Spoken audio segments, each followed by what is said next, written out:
کیا آپ جانتے ہیں کہ تمام طرح کی برائیوں سے بچنے کا راز کیا ہے؟ اور ایک عجیب سوال کہ جن مرد ہوتے ہیں یا عورت، ان سوالوں کے جواب کو جانیں گے آج کے اس ایپیسوڈ میں۔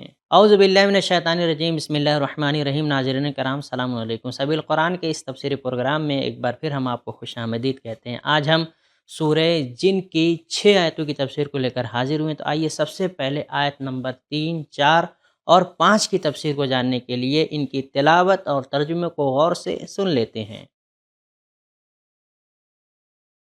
كتاب أنزلناه إليك مبارك ليدبروا آياته وليتذكر أولو الألباب بسم الله الرحمن الرحيم وأنه تعالى جد ربنا ما اتخذ صاحبة ولا ولدا وأنه كان يقول سفيهنا على الله شططا وأنا ظننا أن لن تقول الإنس والجن على الله كذبا۔ اور یہ کہ ہمارے پروردگار کی شان بہت بڑی ہے، اس نے نہ کسی کو بیوی بنایا اور نہ بیٹا بیٹی، اور یہ کہ ہم میں سے بعض بے وقوف خدا کے بارے میں حد سے زیادہ لغو باتیں بکا کرتے تھے، اور یہ کہ ہمارا تو خیال تھا کہ آدمی اور جن خدا کی نسبت جھوٹی بات نہیں بول سکتے۔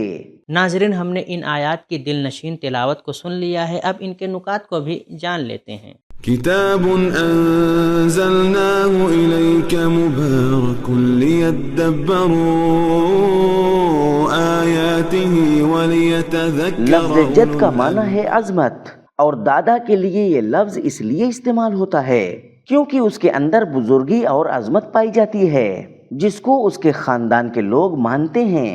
شطط کا معنی ہے ظالمانہ اور حق سے دور بات، اور سفیہنا سے مراد یا تو بے وقوف لوگ ہیں یا ابلیس ہے جو کہ جنوں میں سے تھا جس نے اللہ پر اعتراض کیا اور حق سے دور ہو گیا۔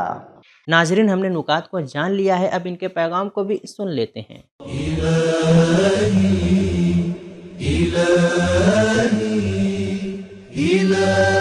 پیغام نمبر 1، رشد کا پہلا قدم اللہ کی معرفت ہے۔ نمبر 2، جنوں کو بھی معلوم ہے کہ اللہ کے بیوی بچے نہیں ہیں۔ نمبر 3، بیوی بچے ہونا اللہ کی بے نیازی اور یکتائی کی شان سے دور ہے۔ نمبر 4، ناحق بات کہنا بے وقوفی کی علامت ہے۔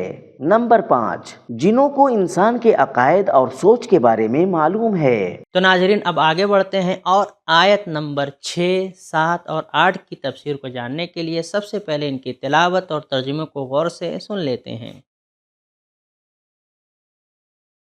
كتاب أنزلناه إليك مبارك ليدبروا آياته وليتذكر أولو الألباب بسم الله الرحمن الرحيم وأنه كان رجال من الإنس يعوذون برجال من الجن فزادوهم رهقا وأنهم ظنوا كما ظننتم أن لن يبعث الله أحدا وأنا لمسنا السماء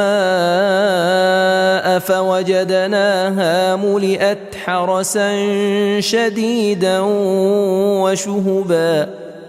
اور یہ کہ آدمیوں میں سے کچھ لوگ جنات میں سے بعض لوگوں کی پناہ پکڑا کرتے تھے تو اس سے ان کی سرکشی اور بڑھ گئی، اور یہ کہ جیسا تمہارا خیال ہے ویسا ہی ان کا بھی اعتقاد تھا کہ خدا کسی کو ہرگز دوبارہ زندہ نہیں کرے گا، اور یہ کہ ہم نے آسمان کو ٹٹولا تو اس کو بھی بہت قوی نگہبانوں اور شعلوں سے بھرا ہوا پایا۔ ناظرین، گزشتہ آیات کی طرح ان آیات میں بھی پروردگار عالم نے اپنے بندگان کے لیے خاص نکات بیان کیے ہیں۔ آئیے ان خاص نکات کو جان لیتے ہیں۔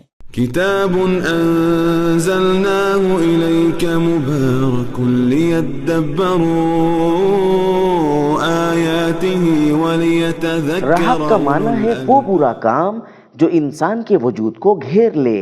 روایتوں کی بنا پر جنوں کی پناہ لینے سے مراد جنوں سے رابطہ رکھنے والوں اور شیطان سے الہام لینے والوں کے پاس جانا اور ان سے اپنی مشکلات حل کروانا ہے۔ تفسیر نور الثقلین، جو انسان قرآن مجید کے نور سے منور ہو جائے وہ تمام طرح کی فکری اور عملی گمراہیوں سے نجات پا جاتا ہے۔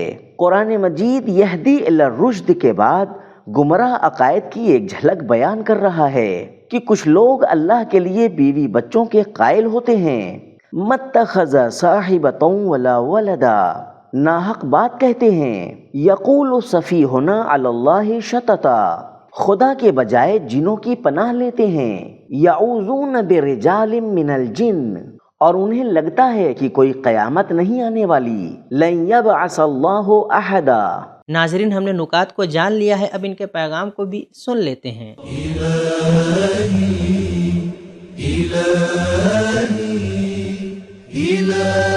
پیغام نمبر 1، جن کی پناہ لینا ایک بیہودہ اور بے وقوفی والا کام ہے۔ نمبر 2، انسانوں کی طرح جنوں میں بھی مرد اور عورت پائے جاتے ہیں۔ نمبر 3، قیامت کا انکار کرنے والوں کے پاس کوئی علمی دلیل نہیں ہے بلکہ صرف وہم و گمان کا شکار ہیں۔ نمبر 4، جن انسان کے عقائد کو جانتے ہیں۔ نمبر 5، بعض جنات کافر ہیں اور قیامت کا انکار کرتے ہیں۔ نمبر 6، جن آسمان سے رابطہ کر سکتے ہیں۔ نمبر 7، نااہلوں کو ہرگز داخل نہ ہونے دیں۔ تو ناظرین، آج کے ایپیسوڈ کے پہلے سوال کا جواب یہ ہے کہ جو انسان بھی قرآن مجید کے نور سے منور ہو جائے وہ تمام طرح کی فکری اور عملی برائیوں سے نجات پا سکتا ہے۔ اور ہمارے دوسرے سوال کا جواب یہ ہے کہ انسانوں کی طرح جناتوں میں بھی مرد اور عورت ہوا کرتے ہیں۔ تو ناظرین، اب آپ خود کمنٹ کر کے بتائیں کہ اگر کوئی انسان قرآن مجید کے نور سے منور ہونا چاہتا ہے تو وہ کیا کرے۔ یہ تھا ہمارا آج کا ایپیسوڈ، ملتے ہیں اگلے ایپیسوڈ میں، تب تک کے لیے شکریہ، خدا حافظ۔